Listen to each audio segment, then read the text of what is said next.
అదేవిధంగా చౌడేపల్లి మండలం గుట్టుకిందపల్లిలో ప్రేమ వివాహం చేసుకున్న శంకర్పై గ్రామ పెద్దలు అమానుషంగా వ్యవహరించారు. బీటెక్ చదువుల కోసం యువతి తల్లిదండ్రులు 4 లక్షలు డిమాండ్ చేయగా శంకర్ కుటుంబం చెల్లించిన జంటపై గ్రామ బహిష్కరణ విధించారు. శంకర్ ఇంటిపై రాళ్ల దాడికి పాల్పడ్డ యువతి బంధువులు, ఇంటి ముందు ముళ్ల పొదలు వేసిన గ్రామ పెద్దలు.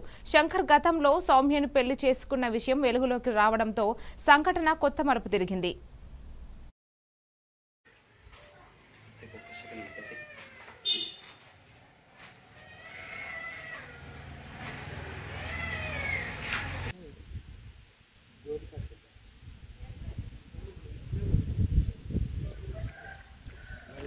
మా ఇంటి ముందర పెద్దగా మొన్ను ఒడ్లు దింపేసినారు.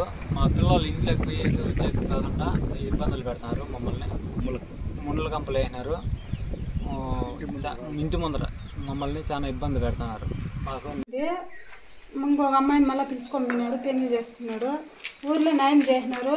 న్యాయం చేసినా అయినా రాళ్ళు వేస్తున్నారు, ఇంటి మీదకి రానికన్నా చేస్తున్నారు మమ్మల్ని. ఊర్లో న్యాయం ఏం చేశారు? 4 లక్షలు తీర్మానం ఇచ్చినాము. ముళ్ళ కంపలే పిలుచుకొని పోయినాడు, పెళ్లి చేసుకున్నాడు.